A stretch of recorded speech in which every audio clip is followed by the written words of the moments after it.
bem-vindos! Está no ar o Leia Notícias TV, seu canal de informações com notícias de Botucatu e região, informações do Brasil e pelo mundo, notícias de esporte e muito mais. Transmitido através da TV Alfa, canal 2 da NET em Botucatu e do nosso site www.leianoticias.com.br. E vamos acompanhar os destaques dessa edição. Prefeitura de Botucatu, HC e FAMESP assinam convênio para a gestão do Hospital do Bairro. Em Botucatu, o sonho da casa própria virou realidade, com o residencial Jatobá. No OAB Cidadania, o assunto é o direito do consumidor na internet. Informações do Brasil e do mundo. Dicas de filmes no Cine Maníaco. Flores, presentes ideal neste Dia das Mães. É isso aí, vocês não podem perder. Até já!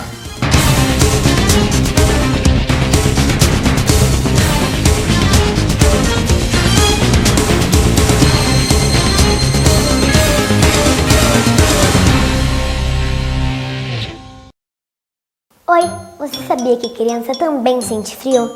E frio não é brincadeira. Então nessa campanha do agasalho, queria pedir para você lembrar das crianças, dando roupa, sapatos, gorros e luvas infantis. Ah é, um cobertorzinho se estiver sobrando, é claro, né? Já pensou quanta criança pode ficar quentinha? Conto com você, hein?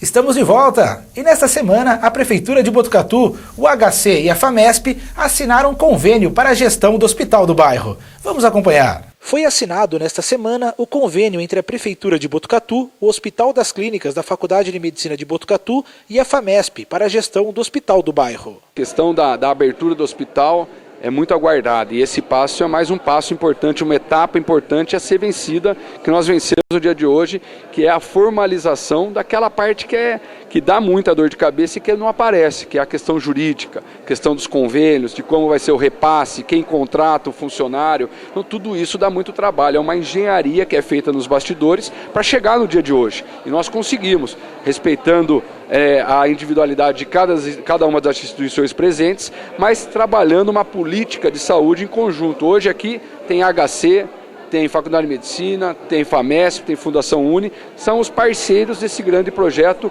de reabertura do Hospital Sorocabana, agora Hospital do Bairro, devidamente recuperado, revitalizado, que será inaugurado dia 1º de junho, se Deus quiser. Além do prefeito João Cury, a cerimônia contou com as presenças do presidente da FAMESP, Pascoal Barretti, do superintendente do Hospital das Clínicas, Emílio Curcelli, do vice-prefeito Antônio Luiz Caldas Júnior, do secretário municipal de saúde, Cláudio Lucas Miranda, entre outras autoridades. Logo nos primeiros dias do primeiro governo, lá em janeiro de 2009, nós sentamos nesse mesmo lugar com o desafio de elaborarmos uma política municipal de saúde para Botucatu com várias mãos, com várias cabeças, com todas as instituições. Quem tem um HC, uma FAMESP, uma Fundação Uni, uma Faculdade de Medicina, não pode prescindir dessa qualidade técnica, de conhecimento que nós temos na cidade. Quantas cidades não gostariam de ter essa estrutura que nós temos aqui? E hoje essas instituições sentam todas na mesma mesa, que é o que nós estamos vendo aqui.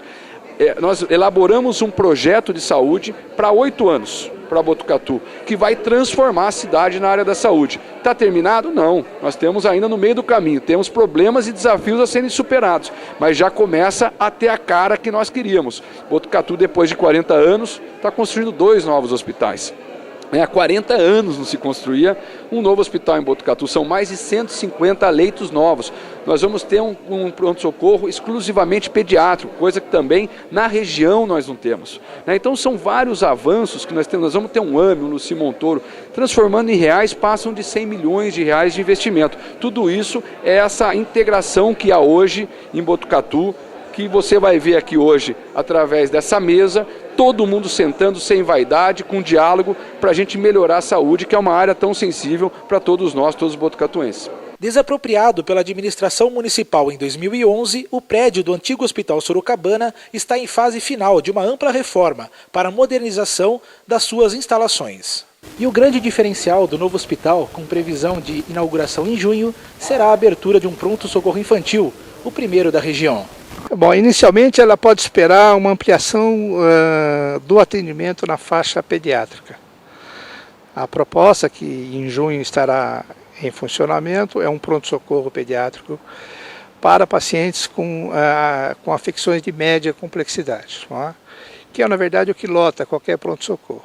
A proposta, então, é que eles sejam atendidos no Hospital do Bairro.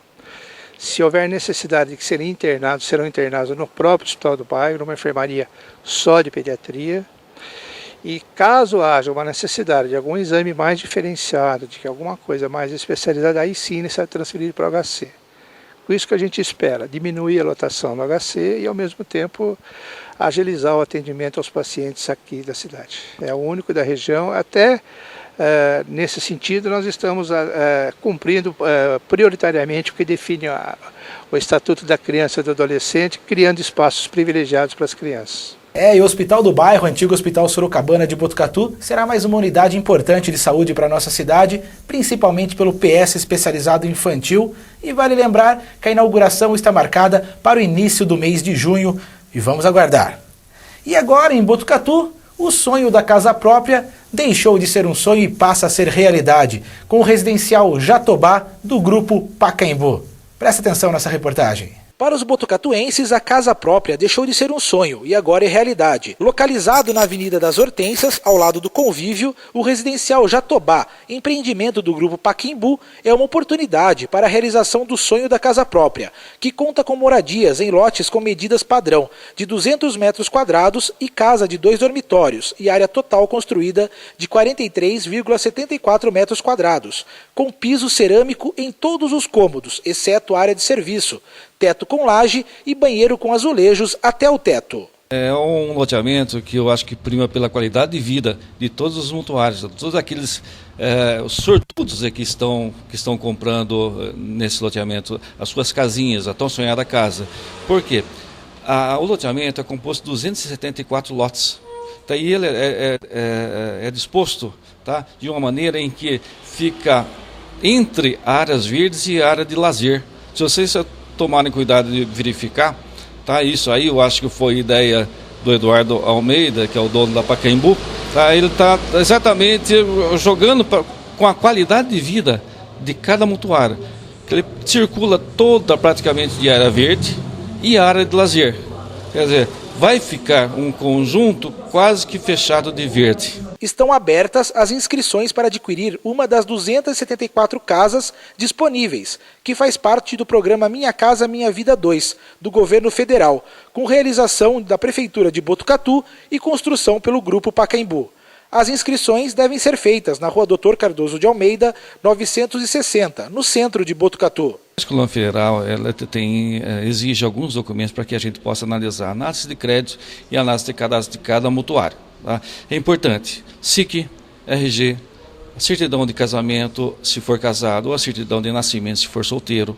Tá? Se for divorciado, precisa estar a verbação no verso da certidão. Tem que ter a certidão, o comprovante de renda, tá? O lerite atualizado, tá? Comprovante de endereço atualizado no nome da pessoa. Tá? Se for utilizar o fundo de garantia, que pode ser utilizado até 100% do que tem em depósito, tá? Então a Caixa também possibilita utilizar 100% do que está no fundo de garantia. Tá? O imposto de renda, se a pessoa, o imposto de renda completo, inclusive com os recibos, e o ponto mais importante, carteira de trabalho, tá? Todas as carteiras de trabalho que ele já tem adquirido, tá? Nós precisamos comprovar que ele tem mais do que 3 anos de depósito. Tá? Por quê? Possibilita-se aí ele ter todo o subsídio que o governo oferece. As inscrições estão abertas e devem ser feitas na Rua Dr. Cardoso de Almeida, 960, no centro de Botucatu. Os interessados devem apenas levar os documentos necessários para que possam ser aprovados e poder adquirir uma casa própria. E em Botucatu, no Jardim Flamboyant, há uma rua chamada Abílio Dorini. Vocês sabem quem foi Abílio Dorini?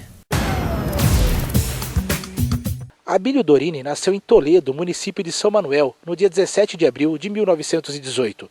Formou-se em contabilidade na Escola Técnica do Comércio Nossa Senhora de Lourdes. Abílio Dorini foi comerciante e proprietário da Serraria Santo Antônio, situada na rua Júlio Dorini, e fazendeiro. Ele trabalhou muito pelo povo de Botucatu. Foi candidato a vice-prefeito em 1959, ao lado de Emílio Peducci. Foi vereador e presidente da Câmara Municipal por 4 vezes. Elaborou, junto com os funcionários, o atual regimento interno da Câmara. Entre seus projetos destacam-se a construção de carneiros para o sepultamento de pessoas pobres, doação de terreno ao Centro Cultural de Botucatu e ao Teatro Amador da Escola Normal, aplicação de multa aos responsáveis pela pichação de muros e postes, licença especial às funcionárias municipais gestantes e regulamentação da profissão de ambulante.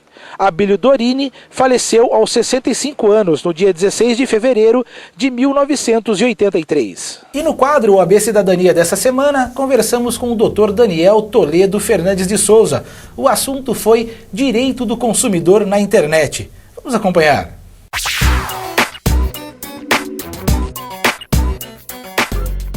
E no quadro OAB Cidadania dessa semana, falaremos sobre o direito do consumidor. E ao meu lado, o diretor da OAB de Botucatu, Daniel Toledo Fernandes de Souza. Doutor, muito obrigado pela sua participação. Eu que agradeço, gera a oportunidade de a gente estar esclarecendo esse assunto. No programa de hoje vamos falar do que é muito comum, né? As pessoas estão sempre agora comprando produtos através da internet e existe o direito de arrependimento nas compras pela internet. O que vem a ser esse direito de arrependimento, doutor? Perfeito. O direito de arrependimento ele vem previsto no Código de Defesa do Consumidor, mais precisamente no artigo 49. E ele trata da possibilidade de o consumidor, quando compra algum produto ou contrata um serviço fora do estabelecimento comercial, como é no caso da internet, de ele estar devolvendo esse produto ao fornecedor, desde que num prazo de até 7 dias após a contratação ou após o recebimento do produto, ele comunique o fornecedor. E ele terá direito de receber o valor que ele já pagou com atualização monetária. E, doutor, qualquer consumidor, pela internet, ele pode se valer do direito de arrependimento? Os casos do consumidor que se enquadram no Código de Defesa do Consumidor, sim, que seriam aqueles consumidores que são pessoas físicas ou jurídicas, que são destinatários finais dos produtos, ou seja, eles não vão negociar esses produtos ou serviços posteriormente. Nos casos em que essa pessoa ela contrata, mas por uma revenda, se enquadraria o Código Civil e não há previsão desse direito de arrependimento. E, doutor, para exercer o direito de arrependimento, é necessário que o produto que foi comprado ele tenha algum problema, ele apresente algum defeito? Não necessariamente, Gero. O que a lei determina é que o consumidor ele comunique o fornecedor num prazo de até 7 dias após a contratação ou recebimento. O que existe é quando existe algum vício no produto ou no serviço, mas aí tanto faz, ser pela internet, por um outro meio ou no próprio estabelecimento, que seria, para os casos de produtos duráveis, o prazo de até 90 dias, e nos casos de produtos não duráveis, que seria o prazo de 30 dias. E, doutor, caso a pessoa que tenha comprado o produto, ele tenha utilizado esse produto, ele ainda tem direito do arrependimento? Perfeito. A jurisprudência, que seriam os julgados dos tribunais, tem entendido, porque não há uma previsão específica na lei, que se ele utilizar o produto, como ele teve o contato com o produto ou o serviço, ele não faria mais jus, não teria mais direito a esse arrependimento, por ele já ter utilizado do produto. E, doutor, como deve ser feita a comunicação ao fornecedor em relação ao direito de arrependimento para que ele tenha validade? Certo. O ideal é que o consumidor ele constitua uma prova documental, uma prova eletrônica, uma prova por áudio, para ele poder posteriormente comprovar em caso de o fornecedor não queira receber o produto e devolver o valor. Pode ser por fax, por e-mail, por serviço de atendimento ao consumidor do próprio site, por carta de aviso de recebimento, mas o ideal é que ele constitua uma prova. E, doutor, por ser um assunto novo, e bem atual a internet, tem algo que o senhor acha que deva acrescentar para que o consumidor entenda seus direitos? O interessante é que o consumidor sempre fique atento às páginas de acesso, à idoneidade do site que está disponibilizando esse produto ou serviço, por conta de que existem alguns sites, alguns fornecedores, que a gente não sabe se agindo de má fé ou por negligência, eles acabam prejudicando o consumidor. E o consumidor muitas vezes não tem o entendimento que tem esse período de 7 dias para devolver o produto. Tá certo, doutor. Muito obrigado aí pelos esclarecimentos. É um assunto, como nós dissemos, bem atual e novo, onde as pessoas ainda não têm conhecimento de todos os seus direitos através de compra na internet e acaba comprando o produto até e, não vou trocar, não vou devolver, que não é possível, mas é possível e o consumidor tem seus direitos. Agradeço aí a sua participação. Eu que agradeço, gera a oportunidade e sempre que tiver alguma dúvida aí que a gente possa ajudar, estou à disposição. Muito obrigado, doutor Daniel Toledo. E o quadro OAB Cidadania dessa semana fica por aqui. Até a semana que vem.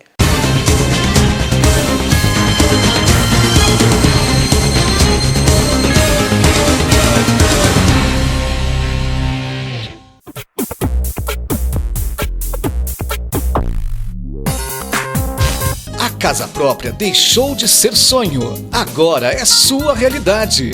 O Residencial Jatobá é a oportunidade para você realizar o sonho de sair do aluguel. São casas de 2 dormitórios com as melhores condições de pagamento e possibilidade de financiamento pela Caixa. Aproveite essa oportunidade. Inscrições na Rua Doutor Cardoso de Almeida, 960, no centro. Leve seus documentos originais, RG ou CNH, comprovante de renda e endereço. Realização: Prefeitura de Botucatu e Grupo Pacaembu.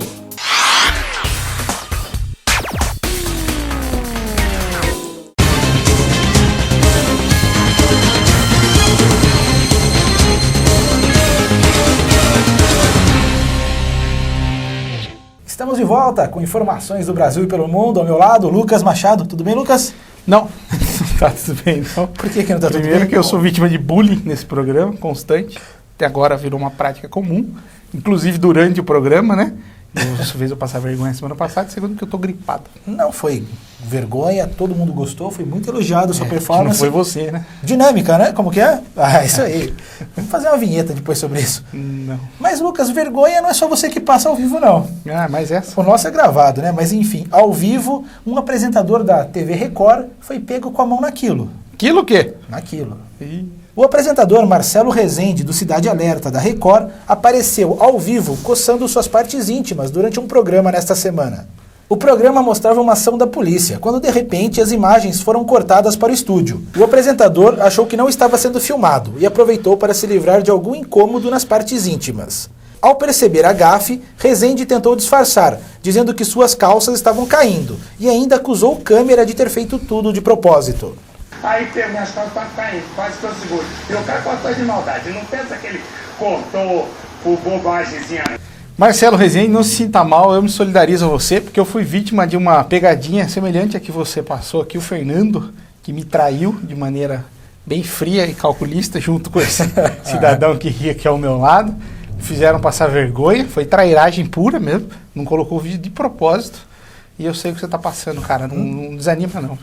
Não foi de propósito, mas a desculpa dele foi pior que a sua. Mas eu não tenho desculpa, o meu fio tá aqui e vai no microfone aqui atrás. Você falou que é o microfone. E ele falou que eram as calças caindo. Ele foi um baita de um cara de pau, calça caindo.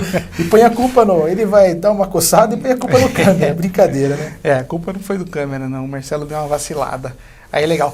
Quem vacilou também foi um namorado. Nos Estados Unidos eles têm uma mania lá durante os jogos de beisebol, basquete, tudo que é esporte lá que eles gostam. De vez em quando sempre tem telão no estádio, no ginásio, de vez em quando as câmeras pegam casais, aleatoriamente, ali na arquibancada. Teve um cidadão que não quis beijar a namorada, não, e acabou se dando mal. Na hora que a câmera tá flagrando, né, que tá filmando, eles têm que se beijar, não é isso? A ideia é essa, mas nem sempre, não é todo mundo que acaba beijando. Teve um cidadão lá que se deu mal. No intervalo de uma partida de beisebol entre os times Fresno Grizzlies e Colorado Springs, a câmera do beijo começou a filmar casais no estádio, que pela brincadeira devem dar um beijo ao serem flagrados. Uma jovem que foi ignorada 2 vezes pelo namorado, que falava ao celular, ficou brava com a atitude do rapaz e jogou um copo de refrigerante no rosto do jovem e saiu andando em seguida acompanhada do mascote do time. O momento, postado no canal oficial do Fresno Grizzlies, foi visto mais de 1 milhão de vezes. Lucas, parece montagem até, né? Será que foi verdade o negócio desse? O cara tá rindo lá. Eu já vi alguns desses aí que é montagem na carona, mas esse aí eu acho que não foi não, porque ele ficou com uma cara sem graça. O pessoal lá atrás assustou, A não ser que você tenha sido muito bem encenado, né? Ou era vergonha mesmo de beijar aquela namorada ali, pra todo mundo filmando, né? É verdade, assim que o rapaz deu uma vacilada ali e tomou refrigerante pelo lugar errado. E ela foi embora lá, não sei se é macaco, urso, o que é o mascote lá, ela foi embora com o mascote. Vermelho, laranjado, sei lá. É um bichão grande aí, ela se deu bem, gostou do mascote. O cara foi correndo atrás depois, né? Por falar em vermelho, na Inglaterra, um super-herói, ou melhor, a mulher de um super-herói cometeu um crime, Lucas. Que super-herói? Na verdade, a mulher do Hulk. E por que você falou vermelho? O cabelo vermelho, tá. toda pintada de verde, ela assaltou o McDonald's. Chega de super-herói, herói, né? Vamos acompanhar. A polícia de Yorkshire, na Inglaterra, está apelando à população para solucionar um crime. Uma mulher vestida como incrível Hulk assaltou um McDonald's em Blake Street e deixou o estabelecimento com alguns comparsas. A assaltante disfarçada de herói demonstrou força física, agredindo uma jovem de 17 anos. A garota ficou com hematomas no rosto, além de um olho roxo. No dia do incidente, a suspeita estava com o corpo coberto de tinta verde e o cabelo tingido de vermelho. A polícia local, que divulgou a foto da procurada, afirma que ela é branca, tem cerca de 1,75 m de altura, 20 anos e espera que testemunhas ajudem a desvendar a identidade da criminosa.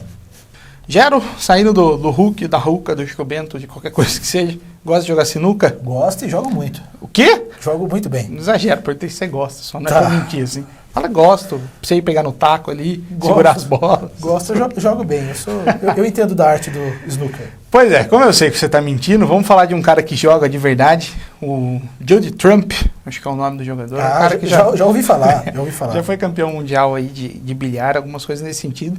Imagine você ali na semifinal do Campeonato Mundial, preparado para dar uma atacada certeira, de repente vem da plateia um som natural, um gás que acabou atrapalhando. Um som natural? É, um som natural. Algo tipo o quê?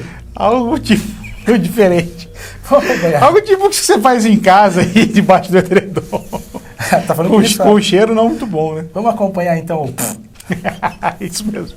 Em alguns momentos, não dá para segurar aquela vontade de ir ao banheiro. Afinal, ninguém tem controle sobre o funcionamento biológico do corpo. Mas um azarado, que assistia a semifinal do Campeonato Mundial de Sinuca, na Inglaterra, quis relaxar no momento errado. Enquanto Judd Trump e Ronnie O'Sullivan se enfrentavam na semifinal da competição, alguém deixou escapar um sonoro pum. O ocorrido não só fez com que a plateia caísse na gargalhada, mas atrapalhou Trump, que perdeu a jogada e a partida. Imagina se descobrem quem foi o culpado ali, né? É o que tá com a mão amarela, né? Pois é, não fui eu. Não, eu me garanto que não foi. Mas tirou a concentração do rapaz, mas é verdade, tava preparado ali pro não. E tá, na hora que todo mundo ficou quieto, o rapaz falou, acho que não vai ter problema, né? É aquele que você imagina que vai ser silencioso e dá uma rasgada. Você conhece bem, né? Eu sofro com isso, pessoal. Eu trabalho do seu lado, eu conheço. Gero complicado. Vamos mudar de assunto, porque isso não tá bacana, Lucas. Lá na Rússia, você gosta dos russos, né? Adoro, é tudo bando de ignorante lá, os caras se matam à toa, velho. Bom, um juiz russo não é como esse não, ele é bem tranquilo, viu? Ele até dorme durante os julgamentos. Isso é um cara bem justo. E ele acordou e já condenou o rapaz ali a 5 anos de prisão e pronto. Nada mais justo. No sonho dele, o cara deu uma vacilada. Vamos acompanhar essa história aí. Um juiz russo foi pego no flagra enquanto tirava uma soneca durante um julgamento na Rússia. Ao acordar, ele condenou o acusado a 5 anos de prisão. O vídeo foi publicado na internet nesta semana, mas o julgamento aconteceu no ano passado. A soneca do juiz, identificado como Yevgeny Makhno, é uma violação às normas. A imprensa local questionou a presidência do tribunal da cidade e exigiu respostas. Em outros vídeos aparece o mesmo juiz dormindo no trabalho novamente, e outros com ele brincando com o celular, que também já foram divulgados. O autor das filmagens exige que o magistrado seja dispensado e a pena revogada. Para ser juiz lá na Rússia, pelo visto tá fácil. Para ficar jogando videogame dormindo durante o júri, lá a audiência, eu também faço isso aí, nem preciso de faculdade. E o rapaz todo preocupado, filmando, ver se o juiz ia olhar, nem precisava, né? Aquele sono do juiz lá. O que será que ele tava jogando ali na hora? Ah, não sei, devia estar olhando o Facebook dele. Era Candy Crush, o joguinho que tá na moda. Ah, você conhece esses jogos, né? Conheço, meu celular serve para isso, cara. Entendi, ou para dormir ou para ficar jogando, né, Lucas? Exato, o celular não serve para dormir, serve só para ficar jogando. Bom. Mas eu durmo com ele perto ali. Cara, você conhece o bisão? Bisão conheço. Bisão é um animal, vamos dizer, parecido com um búfalo, um touro, não sei. Mas infinitamente maior do que um búfalo, que um touro. Resumindo, é um mamífero que é um monstro de grande. Só vive na neve, ele tem um couro bem grande, uns pelos caídos pelo lado, assim. Você entende bem de bisão, hein? Ah, manjo muito de bisão. Percebi. O bicho é grande, hein? Grande pra caramba. A cena não é muito legal, é meio triste, mas o vídeo fez sucesso na internet. Enquanto um bisão um pouco menor está sendo atacado por uns lobos, veio parecendo um vagão de trem e passa por cima. Veio o amigão e... O amigão ajudou, acabou de matar o outro bisão que tinha ali. Vamos dar uma olhada nesse vídeo. Um vídeo publicado na web que mostra um bisão sendo atropelado por um companheiro recebeu mais de 1 milhão de acessos em 4 dias.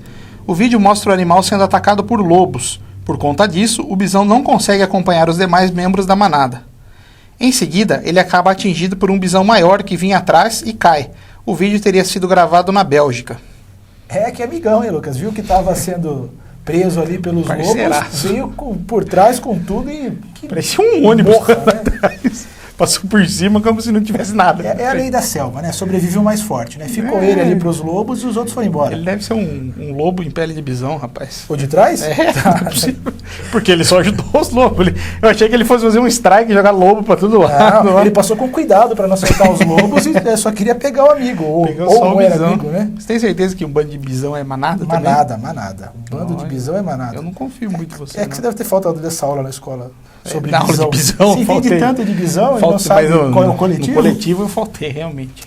Bom, por falar em coletivo, né, não de bisão, 3 amigas, não vou falar de coletivo, essa história que vai dar rolo pra mim, mas você soube da história das 3 amigas que ficaram revoltadas, sem nenhuma comparação com o bisão, pelo amor de Deus. O bisão tá um pouco menor que essa. Por que elas ficaram revoltadas? Pelo que aconteceu no restaurante, veio a conta de restaurante pra elas. São 3 moças. A conta deve ter vindo a hipoteca, tudo já. Não. Vai ter que pagar o restaurante, o estoque. O problema não foi o valor da conta. O problema é que, quando você vai em restaurante, tem restaurante que não tem número nas mesas.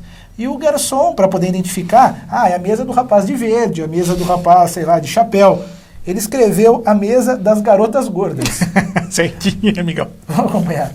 As 3 amigas, Cristine Duran, Cristiana Huerta e Isabel Robles, foram jantar no Camel Club Cassino, restaurante da Califórnia. Depois de estarem satisfeitas com a refeição, pediram a conta. Então uma surpresa. Garotas Gordas estava escrito no topo da nota. Elas não acreditaram no que viram. Chamaram o garçom responsável pela mesa delas naquela noite, mas ele já havia ido embora. Então chamaram a garçonete. De acordo com Cristina, a mulher foi atendê-las com um sorriso no rosto, como se aquilo fosse engraçado. Ela fotografou o recibo para que pudessem provar como ela e as amigas foram tratadas. O gerente do restaurante, Jimmy Samers, que não trabalhou na noite do ocorrido, se mostrou aborrecido com o fato. Ele contou que o garçom foi afastado, pediu desculpas às moças e afirmou que fará o máximo para que isso não se repita novamente. Eu não sei se o gerente vai ficar contente mesmo, querer que essas moças voltem para lá, pagar a conta delas, ele não deve ter pago. Parece que ele ofereceu 25% de desconto, elas não quiseram, 50% elas não quiseram. Aí comeram, hein? Ele arrumou uma briga de peso. Para sustentar as 3 amiguinhas, as 3 meninas super poderosas. Não deve ter sido fácil, não. Numa hora dessa, onde que tá o bisão? Né? Não que eu coma pouco, porque eu também como. E nem tô tão longe dessas moças ainda. Mas olha, 3 daquela. Não, mas agora é sério. Não pode, né? Você parece que é sério? Tá rotulando. Tá, se é sério, vou embora. Ficar rotulando as moças aí também foi desagradável. É Jeff, dá pra aparecer em cima da nota, tem o nome dele. Ele assume o nome dele. Ele coloca Jeff embaixo que tá Fat Girls, né? Garotas gordas. Mas... eu não vou falar nada, porque eu fui vítima de bullying nesse programa, pelo Fernando, que tá atrás da câmera aí, e pelo Gero. Sim. Então eu não vou falar sobre isso, eu acho uma puta falta de sacanagem. Eu te dou 50% de desconto. Puta falta de sacanagem é uma frase famosa da internet, não vai achar que eu falei errado, não. Tá bom. Gero, você trabalha no hospital, né? Trabalhamos, é verdade, eu também. Trabalhamos. Mas não como médicos, longe disso, assessores de imprensa. Imagine você na China, um cara tá ali no centro cirúrgico, pronto para fazer a sua cirurgia, de repente deu uma louca no chinês, levantou e já mandando um Kung Fu nos médicos lá. Destruiu o centro cirúrgico, bateu em todo mundo, cara. Um descendente do Bruce Lee, né? O cara bateu em todo mundo, ferrou com a cirurgia total. Vamos dar uma olhada aí na loucura. Um paciente que seria submetido a uma cirurgia em um hospital em Jingzhou, na província chinesa de Hubei, no dia 5 de maio, levantou-se da mesa de operação e tentou agredir os cirurgiões. A cena foi filmada pelas câmeras de segurança da sala cirúrgica, segundo a imprensa chinesa. Acho que era gravação de Power Rangers, alguma coisa isso aí, né, Lucas? Tentou ainda na matéria, mas ela tentou agredir. O cara amarrou uma cadeirada no médico. O que será que ele não gostou?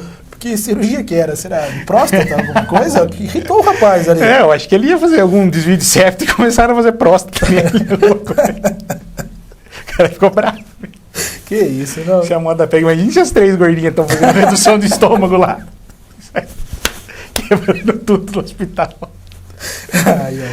Vamos mudar de assunto, vai. Vamos falar dessas porcarias, desses recordes aí que você inventa. Vamos falar de recorde. Na Tailândia, mais um recorde importante. Esses caras da Ásia não tem o que fazer, velho. É a maior... Tailândia, eu nem sei se Tailândia fica na Ásia. Deve ficar Índia, maior, Tailândia. A maior reunião de bisão em restaurante. Brincadeira, vamos acompanhar então na Tailândia o maior recorde de bambolês simultâneo. Nossa, melhor falar de bisão mesmo. Tailandeses bateram o recorde de maior número de pessoas fazendo bambolê em estádio da Universidade Thammasat, na província de Pathum Thani, periferia da capital Bangkok. Eles conseguiram quebrar o recorde, anteriormente em poder de Taiwan, com 4.483 pessoas bamboleando por 7 minutos. O evento foi organizado pelo Ministério da Saúde para promover o exercício e a boa saúde. Faltou um bambolê aqui pra gente brincar também, né, Jânio? 7 minutos? Você sabe bambolear? Mas não sei nem segurar esse negócio. Não é também, não é minha praia isso também. Na escola até tinha isso aí, mas eu não consegui fazer. Mas eu conheço um radialista em Botucatu, muito famoso, inclusive, que apresenta um jornal de manhã numa FM. Que isso? Não vou falar quem é, viu, Júnior? Fica tranquilo. Que isso? O cara domina o bambolê, viu? Ele vai querer direito de resposta, você vai ver só. Pode vir pra cá, mas vai ter que dançar o bambolê. Quer dizer que ele entende da arte? Eu não falei quem é. Não, você falou que é júnior. Não sei quantos são júniors que apresentam, mas enfim. Não sei quantos júniors tem no Bom Dia Criativa, que mas... isso. Vamos... Lucas, já falou demais. Vamos para o intervalo. Não vamos pro intervalo, não. Queria falar que eu fui vítima de mais uma trairagem, porque na semana passada eu falei que essa boneca aqui ia passar o erro dela, e o Fernando de novo me traiu aí atrás. Apagou o erro desse cidadão aqui só porque ele é o dono do programa. Eu falei que eu não erro. Eu não venho mais semana que vem. Tá, quando eu errar, vai ter um erro meu, que é difícil. Mas eu vou tentar errar um pouco, tá? Veremos. Tá bom. Daqui a pouquinho nós voltamos então com as informações do esporte, rapidinho. Até já.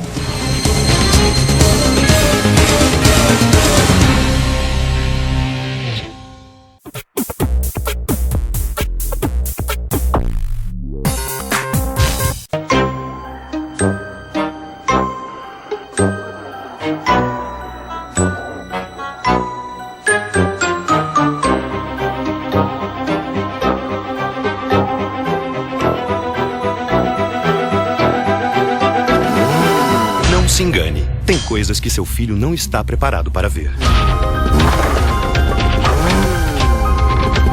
Confira sempre a classificação indicativa. Ministério da Justiça, Governo Federal.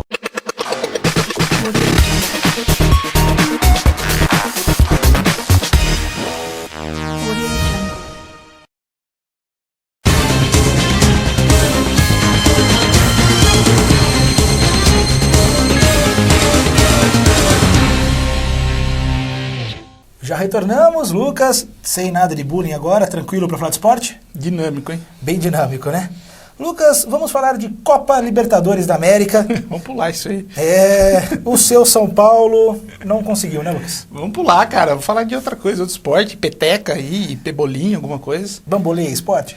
Não. Então vamos falar de futebol mesmo. Vamos falar de futebol. Vamos de campeonato. Fala do campeonato de Caxias do Sul. Vamos falar rapidinho. Atlético Mineiro e São Paulo, o jogo em Minas. São Paulo perdeu no Morumbi, foi para Minas achando que daria, mas... Foi para Minas achando que ia dar um sacode no Atlético Mineiro. Voltou com a cabeça inchada de lá. Tomou uma sonora goleada, 4-1 no Atlético Mineiro. 4 porque o Atlético teve dó, podia ter sido 5, 6, 7, quantos mais quisesse. O São Paulo não ofereceu risco nenhum para o Atlético. O Atlético jogou como quis. Foi muito, muito superior ao São Paulo. Atropelou realmente o time do Ney Franco. Vamos acompanhar então os gols do Atlético Mineiro e o gol do São Paulo na vitória do Atlético por 4-1. O São Paulo foi a Belo Horizonte enfrentar o Atlético Mineiro pelas oitavas de final da Copa Libertadores da América. E Jô, aos 17 minutos, acerta um belo chute e faz 1-0 para o Galo. No segundo tempo, de novo ele, Jô. A bola sobra no meio da área e ele faz o segundo gol do Atlético Mineiro. Depois, aos 19, falha de Rafael Toló e Rogério Ceni e o Atlético faz o seu terceiro gol, 3-0. Aos 24, de novo ele, Jô. Depois de bela jogada de Ronaldinho Gaúcho, ele fez o quarto gol do Galo Mineiro. Luiz Fabiano aos 30 após chute de Thiago Carleto. Desconta para o São Paulo. Final de partida, Atlético Mineiro 4, São Paulo 1. 4-1 e o Jô jogou muito, né? O Jô que meio que perna de pau aí, jogou Na época bem. do Corinthians ele era fraquinho mesmo. O Jô jogou muita bola, o Ronaldinho também jogou muito. Aquele Bernardo lá corre, que é um diabo aquele moleque, pelo amor de Deus, cara, ele atravessa o campo. Tava 45 minutos do segundo tempo, esse moleque ganha de 4 e correndo que nem um condenado lá no ataque do Atlético. E o São Paulo, né, sem o Lucas, que já faz falta, né, que não conseguiu faz repor, tempo, né? Teria o Oswaldo. Daí sem o Oswaldo também, aí desmontou mesmo a equipe de São Paulo, né, Lucas?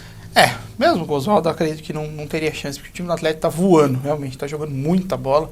Os caras jogam com 4 atacantes, atacam em bloco, realmente passou do meio de campo, que lá Deus nos acuda. O Diego Tardelli voltou muito bem também, né? Voltou, e também para jogar contra a zaga do São Paulo nem precisa estar muito bem. Pegar um time da Várzea aqui em Botucatu, cruzou na área, é gol, cara. E eu, como sei que você não gosta muito do goleiro de São Paulo, Rogério Ceni, não gosto mesmo. Após esse resultado, você acha que o Rogério devia se aposentar ou aguarda até o final do ano? Eu acho que o Rogério tinha que ter aposentado há uns 5 anos já.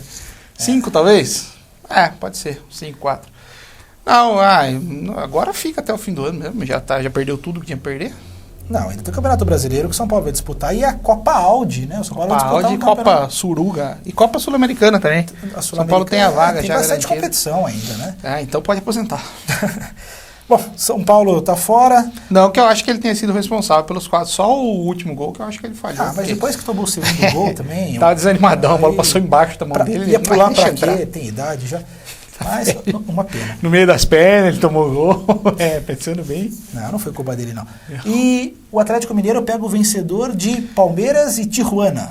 Seja quem for, vai tomar um sacode, né? Um palmeirense que tá tirando o sarro do São Paulo aí, não tem esperança que passar pelo Tijuana, vocês vão, porque o time do Tijuana é muito ruim. Mas o Atlético sem nenhuma possibilidade. Não sei não. Mas louco, se eu sou palmeirense, eu torço pro Tijuana também. Não vejo... Para dizer que eu não vejo nenhum, acho que o único time do Brasil que conseguiria ganhar do Atlético, não por ser melhor do que os outros, mas por estar jogando junto há mais tempo, é o Fluminense. Nem o Corinthians, acredito. Ainda mais o Corinthians jogando futebol, que mesmo tendo eliminado o São Paulo, jogou muito mal.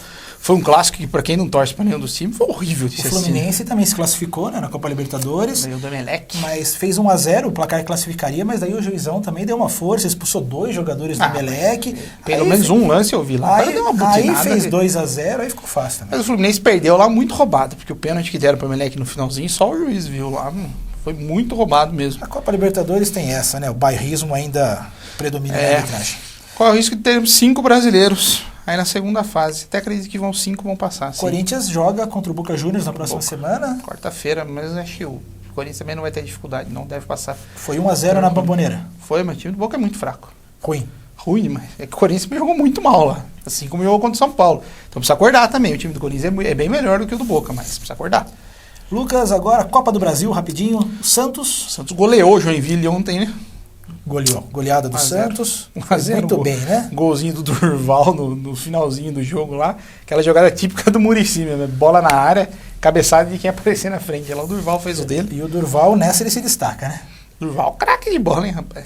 Muito bom o jogador. Muito ruim zagueiro Durval, mas não comparar título estadual com o cara, não tem quem ganhe, né? Todo ano ele é campeão, né? Ele é o recordista brasileiro, parece, de títulos estaduais. E em sequência também, né? Porque ele vem ganhando seguido aí. E parece que ele pode voltar pro esporte. Se o Santos for campeão esse ano, ele voltar pro esporte, ganha mais um ano que vem também, né? Porque lá em Recife não tem erro, São Paulo vai sempre que não é campeão paulista, vai ser em janeiro, hoje vai na contrato do Durval. O Durval, pode ser. Pelo menos vai levar o Paulista. Ainda falando em Paulista, então, tem a final, no final de semana, a primeira partida, Corinthians e Santos. Primeira partida, Corinthians e Santos. Mando de jogo do Corinthians. Pacaembu vai ser o jogo, né? A torcida do Corinthians, inclusive, está proibida de entrar, né? A Gaviões da Fiel foi proibida de entrar pela Federação Paulista por causa dos incidentes no jogo de São Paulo e Corinthians, de vandalismo, várias confusões fora do estádio, para variar, a torcida organizada dando trabalho. E a Gaviões, os membros da Gaviões da Fiel vestidos de gaviões com bandeira não podem entrar. Pode vestido entrar de normal. Gaviões, você diz com uniforme.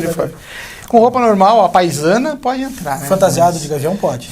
Tá, acho que do jeito que você falou aí, não entendi. O uniforme da Gaviões da Fiel, eles não podem entrar no estádio. Mas é restrita a Gaviões da Fiel. As outras torcidas, tem a Estopinha aqui em Botucatu, eles podem entrar. Esse jogo Corinthians e Santos, por ser em São Paulo, pela equipe do Corinthians também, joga muito tempo junto, eu acho que o Corinthians vence o Santos. Também acho. Acho que ainda sem dificuldade o time do Santos. Bem da verdade, o Corinthians não tá jogando nada, mas o Santos tá jogando um pouco menos, eu imagino. O diferencial nessa partida pode ser o Neymar, né? A gente nunca sabe. Se o Neymar quiser jogar bola, ele desequilibra qualquer partida. É verdade. Depende muito do Neymar aí, como ele vai estar em campo. Mas somando as duas partidas agora... Aliás, na transmissão da Globo do jogo São Paulo e Atlético, o comentarista deu uma cutucada boa no Neymar. Lá, perguntaram por que o Ronaldinho não joga daquele jeito na seleção. E o cara falou, por que o Neymar não joga igual o Bernard joga aqui? Pra correr e ajudar ele, né? Bom, mas o Neymar na seleção também não joga igual joga no Santos, né? Mas nem de longe, né? Mas eu acho que às vezes é posicionamento colocado em campo. Não sei, mas eu acho que o Corinthians deve ganhar. Quem vai ser campeão paulista, somando as duas partidas? Mas você me pegou, cara. Tem que ter um campeão. Mas não tem o jogo de volta, não tem a possibilidade de chutar semana que vem. Fala já, porque depois fica fácil. Aliás, fácil pra mim, porque você só erra, né? Tudo que você palpita. Eu acertei todas até agora. Mentira! Semana passada, vocês voltarem a fita aí, não vai voltar, porque o Fernando nunca põe o que ele erra, né? Mas, se vocês lembrarem, ele falou que o São Paulo ganharia do Corinthians na semifinal do Paulista. Jamais eu falei. Eu cravei que não ganhava. Não ganhou. Jamais. E não ganhou também. Mas também não perdeu, foi nos pênaltis, empatou, um ponto. Não estaria tão errado. Campeão, Corinthians ou Santos? Corinthians. Rápido. Corinthians campeão, acho que o Santos é campeão. É lógico, né? Para ir contra Faltava você. que você ia me acompanhar em alguma coisa. Vai perder de novo. Vamos lá. Lucas, falando ainda em futebol, na verdade agora em futsal, né? O antigo futebol de salão, Botucatu recebeu a visita de um craque aí nessa semana. Você soube, né? Não foi você. Eu moro aqui. Não foi você. Falcão, já ouviu falar? Aquele que jogava na Roma, o meio-campista do Internacional? O Falcão é jogador de futsal, Lucas. Lembro. Quem é que não conhece o Falcão, né? Ele esteve em Botucatu para apresentar as atividades, o seu CT de futsal, né? É CT de futebol, na verdade, é Falcão 12, no Artistas da Bola, em Botucatu, e aproveitou para participar da campanha do agasalho. Foi bem legal, um monte de criança acompanhando. Joga muito, né? Querendo ver o Falcão. E ele bem gente fina mesmo, um cara bem simpático, atendeu a todos, atendeu a imprensa, atendeu as crianças. Foi bacana. Vamos acompanhar? Diferencial do ídolo, né?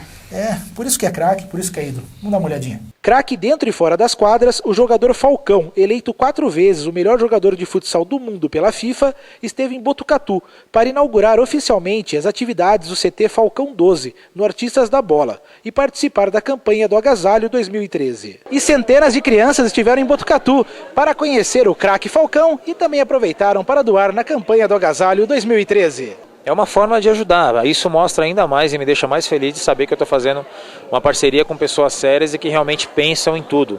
Então fizemos uma tarde bacana, não custou nada para ninguém trazer um agasalho e ainda estamos ajudando algumas pessoas, então realmente está sendo uma tarde completa. A ideia de trocar autógrafos do craque Falcão por peças de inverno surgiu após conversa entre os administradores da escolinha de futebol e o Fundo Social de Solidariedade de Botucatu.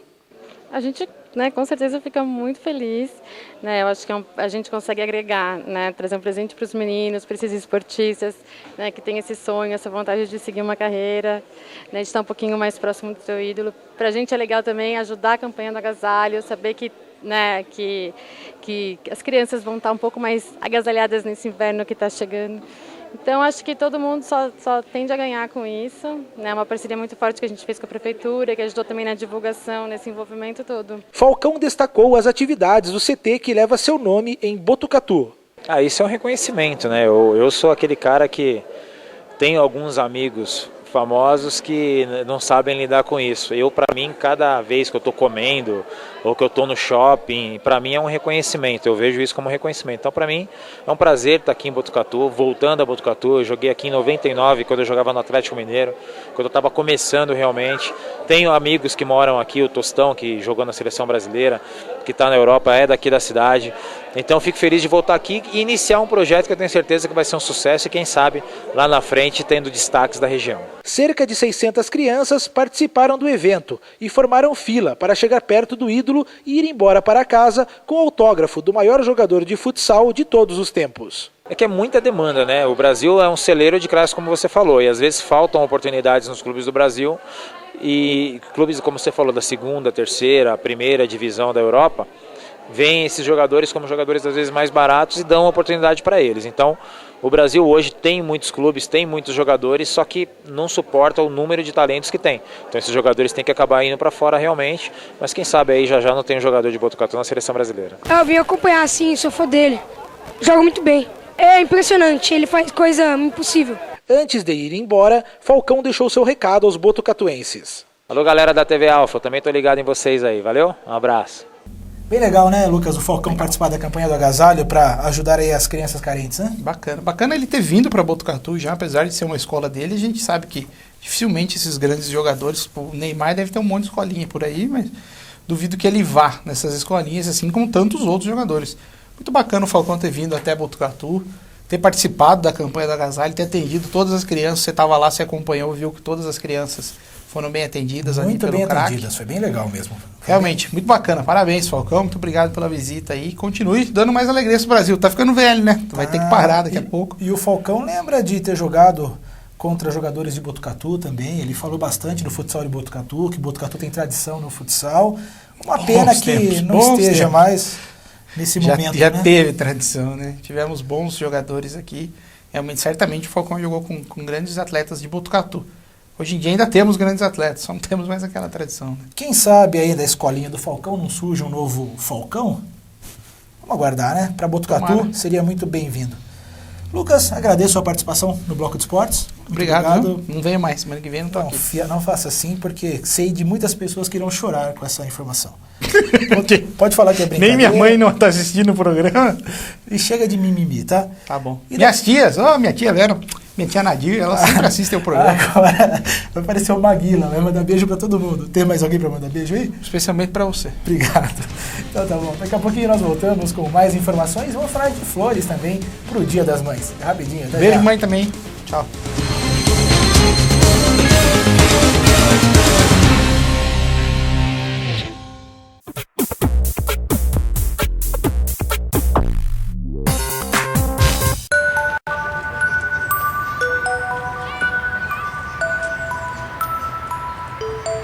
Não é apenas na certidão de nascimento que um pai faz falta.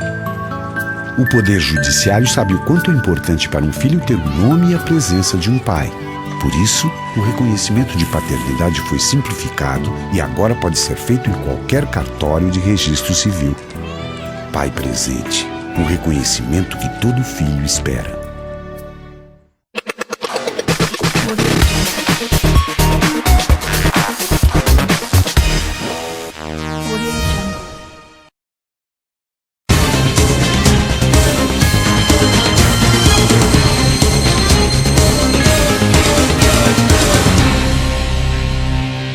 Agora é hora de filmes. No Cine Maníaco, o jornalista Piero Esbraja nos traz algumas dicas.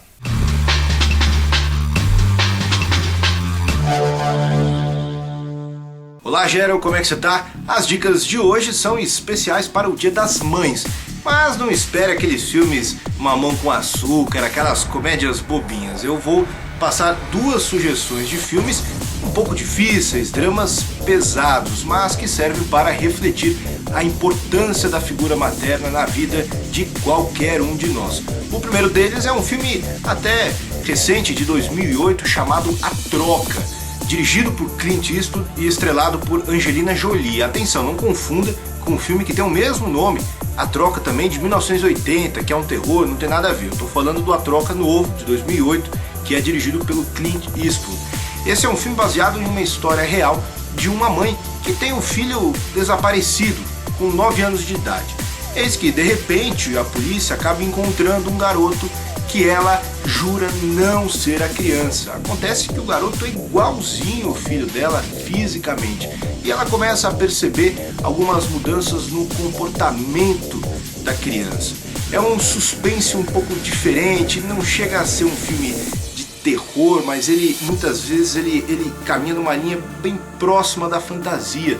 Afinal de contas, houve uma magia, o garoto está possuído por espíritos malignos. Afinal de contas, o que aconteceu com o filho dessa mãe? E durante toda a batalha dela, toda a jornada dela, a gente percebe o sofrimento, né? E como é importante a figura de um filho, aquela pessoa que vai levar o futuro da família pela frente. É um filme muito bonito e prepare o lencinho porque ele é muito emocionante. Um outro filme também que segue essa linha de um drama que faz a gente pensar, refletir um pouco mais é Meu Pai, um Estranho. Pois é, Dia das Mães, um filme sobre a relação entre os pais, mas esse é um filme que mostra a importância da figura da mãe e como ela pode desequilibrar, ou nesse caso até equilibrar, uma relação conflituosa entre pai e filho. Este é um filme dos anos 70, um clássico estrelado pelo Gene Hackman, que é possível encontrar em algumas locadoras, e tem uma história belíssima de pai e filho que são muito diferentes, distantes e brigam o tempo todo, que acabam se unindo e se aproximando em função de uma doença, de uma enfermidade da mãe, que acabou sendo durante toda a vida deles aquela pessoa, aquele eixo de ligação e harmonia entre a família. Ficam aqui então as minhas duas dicas, um parabéns especial à minha mãe Ana Lúcia, um parabéns também para sua mãe Gério e para todo mundo que está assistindo a gente. Até lá, a gente volta semana que vem. Valeu, Piero, obrigado pelas dicas. E agora vamos falar de vinhos. Nosso especialista em vinhos, Homero Cordeiro, da Adega para Todos, nos explica se podemos ou não utilizar taças coloridas para servir um bom vinho. Então, Gero, eu acho que muita gente exagera. Uma boa taça de vinho, o que ela tem que ter? Ela tem que ter o formato de um ovo com a ponta cortada, certo? O vinho deve ser servido no máximo de 1/3 da taça, espaço para ele circular e tudo. Agora, uma taça colorida jamais, nunca deve ser servido. Eu vejo muita gente, muito decorador, recomendar, fazer, colocar esse tipo de taça para vinho e tal. Eu tenho ido em feiras de decoração, esse tipo de coisa, e tá acontecendo de muita taça de colorida. O que a cor faz? Primeiro, tira a beleza do vinho, né? O vinho tem a cor dele. Você precisa analisar o vinho na hora de tomar, de provar. Então, o vinho a taça tem que ser incolor, sem detalhes, sem desenho, sem nada. Ela tem que ter esse formato, como nós falamos, de um ovo com a ponta cortada. Ela precisa de haste, certo?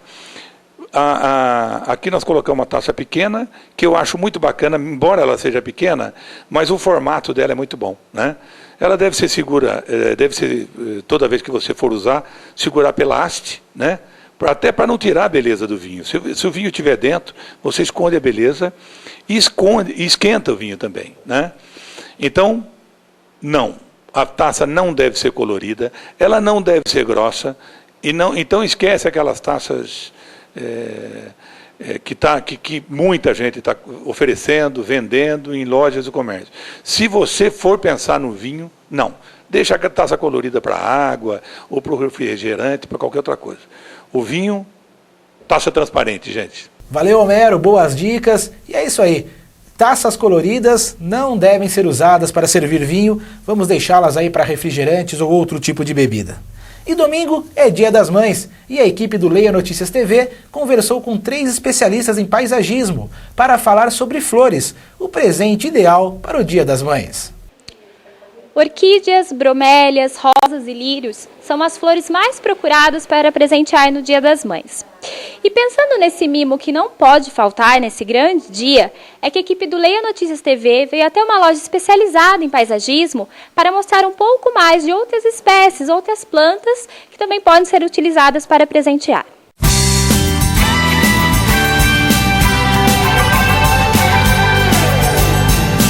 A escolha por rosas ainda é unânime, mas é possível variar no presente. Especialistas sugerem outras flores que também agradam muito. A rosa ainda tem o seu lugar, a grande procura, mas hoje em dia as orquídeas, os lírios, hortênsias têm tomado um espaço maior nas nossas vendas nessa época do Dia das Mães. E agregado a isso, nas cestas que a gente monta, a gente tem os brigadeiros gourmets, as trouxinhas de brownie, são todos uns detalhes que a gente monta à parte que consegue montar um presente diferenciado para o Dia das Mães. Algumas plantas têm duração menor, enquanto outras chegam a durar por várias semanas, dependendo dos cuidados diários. Além disso, existe a opção do replantio e a garantia de que o presente irá florir por mais alguns anos.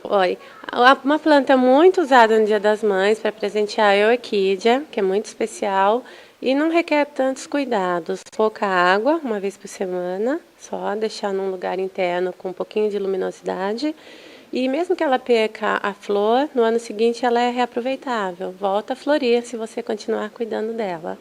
Outra muito interessante é a azaleia, porque quando as flores caem, você pode levar para o jardim e no ano seguinte ela vai florir de novo no inverno, em maio, que é essa época do Dia das Mães. Mesma coisa a hortênsia, é uma flor que dá muito bem em Botucatu pelo frio. E você vai perder as flores, mas pode levar para o jardim que ela vai ter toda a beleza de volta no ano seguinte. É isso, é uma alternativa para as tradicionais rosas. Se mesmo assim as rosas ainda forem eleitas, algumas dicas podem fazer o arranjo durar por mais tempo. As rosas, as pessoas costumam comprar rosa para dar no Dia das Mães, mas eu acho que é uma opção, assim, ainda existem outras coisas assim que podem variar. Mas se a pessoa quer comprar rosa mesmo, ela vai ter que tomar uns cuidados. Cortar o talinho dela em bisel, trocar água todo dia, porque evitar dengue também, né, hoje em dia. Principalmente quando é um buquê, uma coisa grande. Borrifar um pouquinho, aspergir água um pouquinho nas pétalas, para ela ficar mais fresca. E depois de um tempo ela tem uma duração pequena, as rosas, né? Depois pode utilizar a rosa, borrifando um pouquinho de perfume, a hora que ela seca, guardar, fazer um arranjo com as flores, as pétalas secas, tudo, com um aromatizador. Mas, assim, existem outras opções também hoje em dia. Mas a rosa continua sendo a tradicional no Dia das Mães.